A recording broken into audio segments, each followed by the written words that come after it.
Hi everybody, and we're back again, a little bit late this evening again, so apologies for that, but here I am for a reading of Walking on Cinders, which we're going to read now from chapter 20. We're getting through this now. I'm kind of marking the days of isolation by both the length of my isolation beard here and also how far we're in, because if we're 20 chapters in, that means we've been doing this for 20 days as of today, and that is how long the lockdown has been going on, if not a little bit longer for me, because I've been here isolated for quite a bit of time more than that.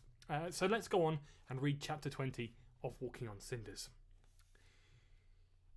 They were to be stationed furthest from the barracks, as Chris discovered moments after they had been grouped together the same morning. He was introduced to the companies which he would be commanding, and then they were briefed on their aims of the offensive and the exact location within the chain de pews to which they would be deployed. And now they were here, occupying the space between two great green mountains. From what Major General Sir Adam Dutel had said, it appeared that they were stationed on the opposite side of the mountain range to the enemy, and that meant that if they were able to push through, reformed troops would approach through a small gap to the left and meet them head on. It was early in the afternoon, and Chris was sitting with his back against the soft earth of the trench. Ewan and Thomas flanked him on either side, and just beyond the top of their self-contained hideaway, they could see tall blades of grass dancing in the breeze. The exposed earth was damp against their arms, and the sun beat down upon their faces. Here they waited with bated breath, just 3 men, while before them several hundred stood on the front line. "Well, I guess we just have to pass the time until excitement begins," Thomas said, kicking a pile of loose stones across the length of the trench. "If you listen carefully," Chris replied, tactfully reminding his friend of their current situation, "you'll be able to hear that the fighting has already begun."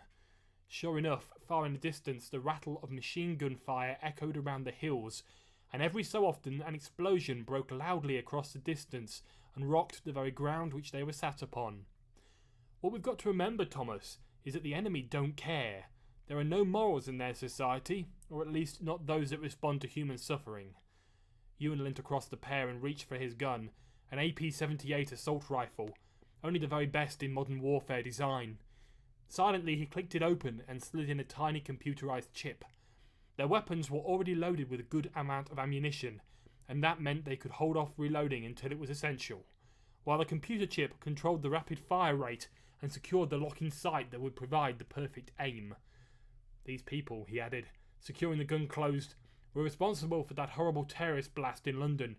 They nearly killed Jennifer, and how nobody was injured I'll never know." He paused for a moment, looking around. "For this reason, and this reason alone, I intend to destroy as many of them as I can." Chris nodded, for he understood his friend's motives. "Oh, and Ewan," he said rather suddenly, "I think it's a good job you have primed that weapon of yours. We might need it very soon indeed." And it was at that moment that a small plane passed noisily overhead. Painted dark red on the underbelly of the cockpit was the emblem of the Reformed Army of the World. That was a dangerous white circle with the symbol of an atomic bomb in the centre. They had not yet used such weapons, but it was only a matter of time. All 3 men turned to look at the same time, and almost immediately they ducked down further into the trench. They were wearing their camouflage cover, so remaining hidden wasn't a problem. However, the plane was moving slowly, and they knew this meant it was scoping the landscape. Heat sensors would be checking for any life down below. Crossing between the mountains, the plane headed in the direction of the front line fighting. There, 3 soldiers watched as a United jet appeared out of nowhere, and a fierce gun battle soon ensued. "We've got to get there," Chris mouthed. "We can't just sit here." And both Ewan and Thomas knew he was right. On the same side of the mountain range, and a little closer to the front line, Renee, Belle and Jennifer were overwhelmed by every aspect of war. They were volunteering in the medical tent as requested, and were surrounded on every side by the injured and the fallen. They had no training and they were not prepared, but somehow it didn't matter. Jennifer took her commands from the leading medical officers, and then she conveyed the task to the twins. They were to comfort the men, provide a friendly and reassuring face which would make them smile, while at the same time they would perform minor first aid and replace bandages on various dry wounds. We've had word that a group of soldiers will be heading this way," the officer called to Jennifer, who immediately came rushing over. Her hair was pushed back with an Alice band. He had the slightest French accent, yet he spoke impeccable English. There was an explosion, our end, not so long ago, and several of the men involved were rather badly injured. There are others with superficial wounds. I was hoping you'd be able to take care of them. He smiled and Jennifer nodded. It was like speaking to her manager all over again, except this time she had more faith. I'll do my best, sir, she replied, looking around the crowded room. There are a few more in here than I was tending to earlier. Having said this, she moved in closer and whispered directly into the officer's ear. I don't think they're going to make it, sir. The officer thought for a moment before formulating a reply.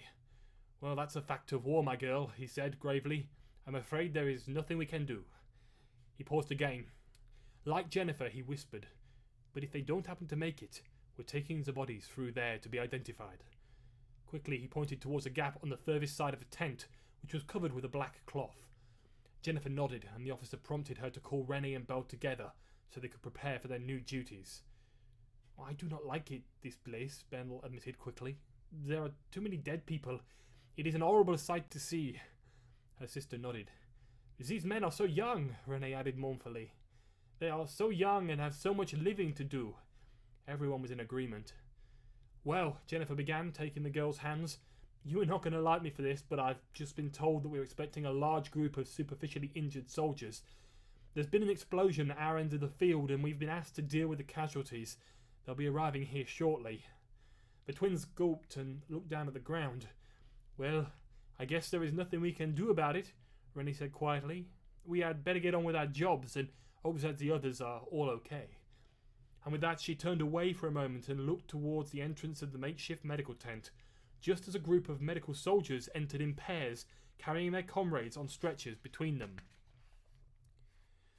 They reached the height of the conflict by moving nimbly between the trees, ducking for cover. Their way remained clear, yet they kept their weapons primed. Together they passed through a patch of forest, Chris leading the way and Ewan bringing up the rear.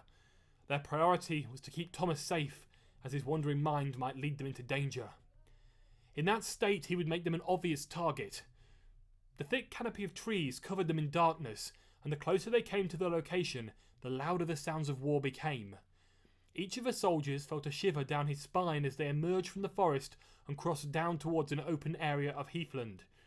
The opposing end of the battlefield was marked by a thick strip of sharp barbed wire, and there were muddy tracks traversing the space between, where soldiers had moved in the hours before. From here they had a clear view down towards the mass of united men, groups who stood spaced out across their end of the battlefield. There were steadfast machine gunners who stood behind their weapons and always held their position, while others had constructed a series of tarpaulin tents under which they could seek minimal cover and plan their next offensive move. Each side was holding its ground well, and the sounds they heard on the descent came from an isolated group who were fighting fiercely at the far right-hand side. Here the reformed troops were trying to press home their advantage. However, their skills in close combat were limited, and the united forces were protecting their own in a business-like manner, gunning down anyone who dared to cross the line. Above them, in the sky, the fierce battle had not alleviated, the war jets teasing each other with a close bout of gunfire before moving off towards the horizon. For a moment, Chris wondered if he had made a dangerous decision in leading his friends towards the very heart of the conflict, for it looked to him as if outright combat could begin at any moment. But now there was nothing else to do, and he watched the soldiers fighting in the distance and witnessed something which confirmed in his mind they had chosen the right course of action. The reformed forces may never have excelled in close combat, but they had always been well known for their use of sudden and dangerous weapons. From their position on the hill, Chris, Ewan and Thomas watched in horror as a small man in reformed colours broke away from the rest of his group, only to kneel down on the ground. His behaviour seemed strange, but his comrades seemed quite aware of his motives, as no sooner had he hit the ground than they all turned and quickly ran in retreat. The small man followed, although he was not quite quick enough, and seconds later, a small yet sophisticated explosion broke through the air, sending his body and those of the many united soldiers who had not escaped up into the air and then back down towards the hard ground. "My God!" Chris shouted, turning to address his friends, a look of shock on each of their faces. It was hard for him to be heard above the noise that followed. "There's no way any of them could have survived that. We've got to get down there now and help our remaining men." And with that, he pointed towards an oblong-shaped trench which had been dug several feet into the ground. Before proceeding to adjust his headgear and pull down his visor, he said, "There's a sharp incline from here down towards the battlefield, boys." He was eager to begin the descent. "We're going to have our weapons primed, and then we're going to run straight down towards the nearest trench." Everything happened so quickly that there was barely any time to resist. "Isn't it a bit risky?" Thomas shouted, looking across the expanse of open terrain, and the medical soldiers who were now running to the aid of the injured comrades. Chris replied quickly and seriously, "We've two chances. I'm hoping we can divert the enemy's attention, and that might provide some welcome relief." And before there was time for Ewan or Thomas to resist, they were off down the hill, their camouflage clothing providing little cover between the dark vegetation and the blue of the sky. As they continued downhill, Ewan could see the enemy regrouping, guns raised in earnest. At the front, a reformed private had broken away from the rest and was running towards the corner of the field. From there, he fired a round of bullets up towards Ewan and the others. His aim was dangerously off target. But it alerted the rest to those three United soldiers making a desperate dash for safety. The first round of machine gun fire passed somewhere to the left. If Chris was to believe what he heard and the way the sound was travelling, it helped them that the artillery in question was some way in the distance, for it meant the aim would be impaired, thus giving them more time to escape. Then a second and a third round were fired, and Ewan wondered why no United soldier had yet shot back and killed the unknown enemy who had started the whole furore. Instead, the United forces were responding to a sudden uproar from the enemy lines that led them to regrouping right along the length of their trenches. Chris took a moment to consider where Commando Babineau might be at a time like this. He hoped the French officer was somewhere near the front, leading his men into battle. Just beyond United lines and past the barbed wire, the reformed soldier who had first run out to take his aim at Chris, Ewan and Thomas remained motionless where he stood, his weapon on the ground as if it were out of ammo.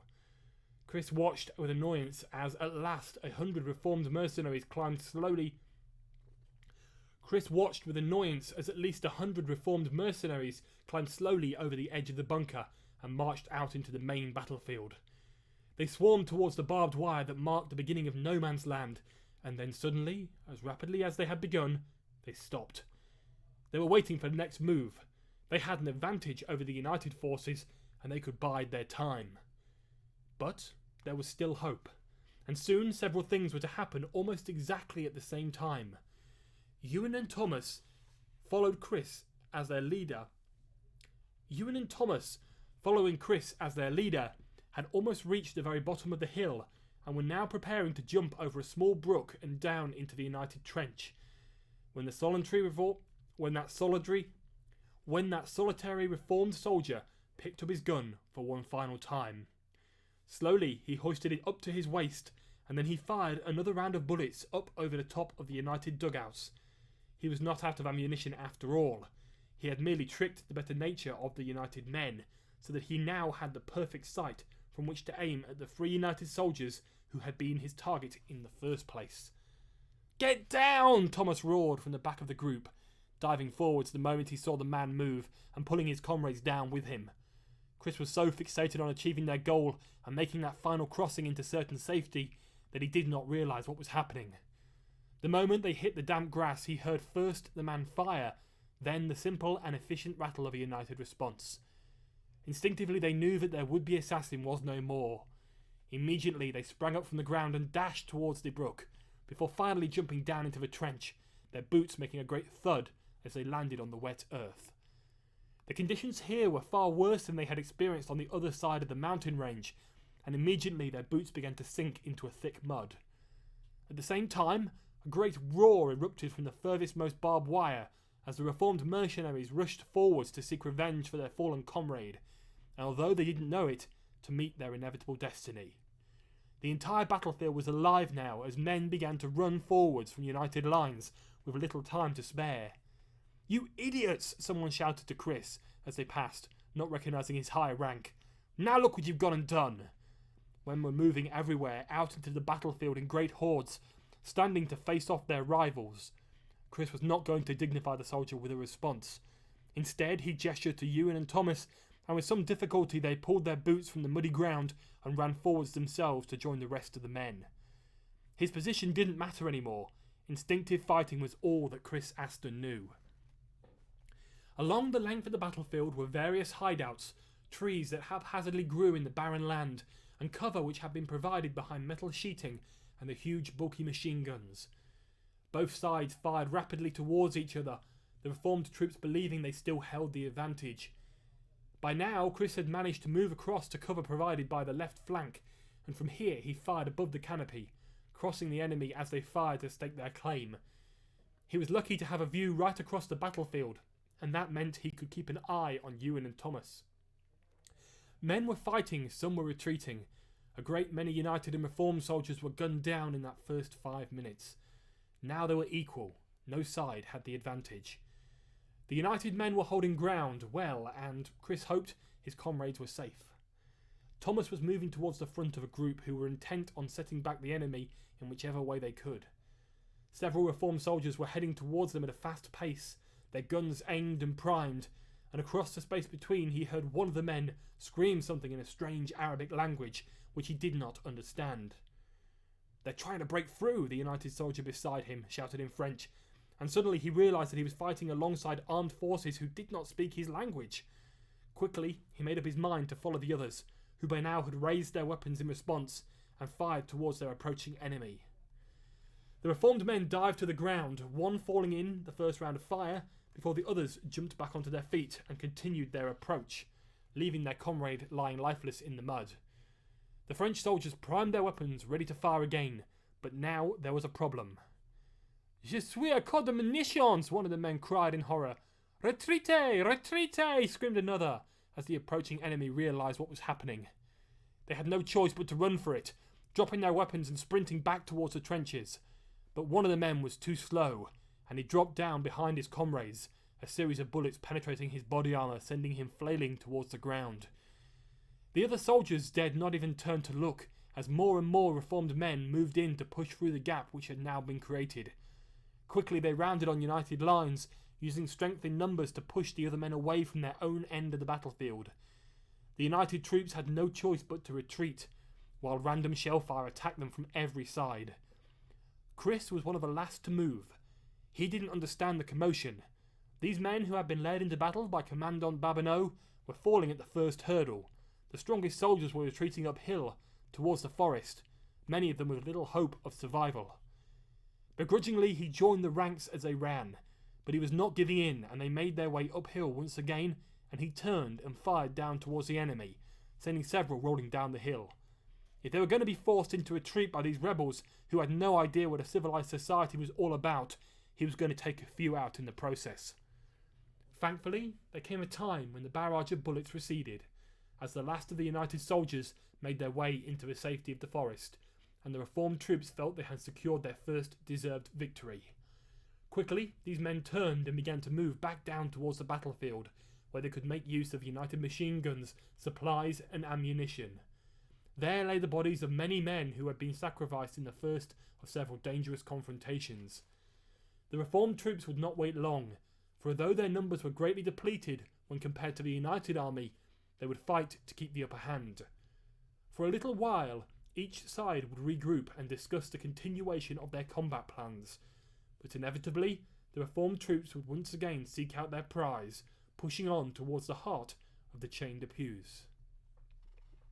So that is chapter 20 of Walking on Cinders, and as you can see, the story is now picking up pace, and we are well into the story of Chris, Ewan, Thomas, Renee, Belle and Jennifer, and we'll find out more tomorrow evening when I'll read you chapter 21 of my novel Walking on Cinders. Thank you for joining me this evening.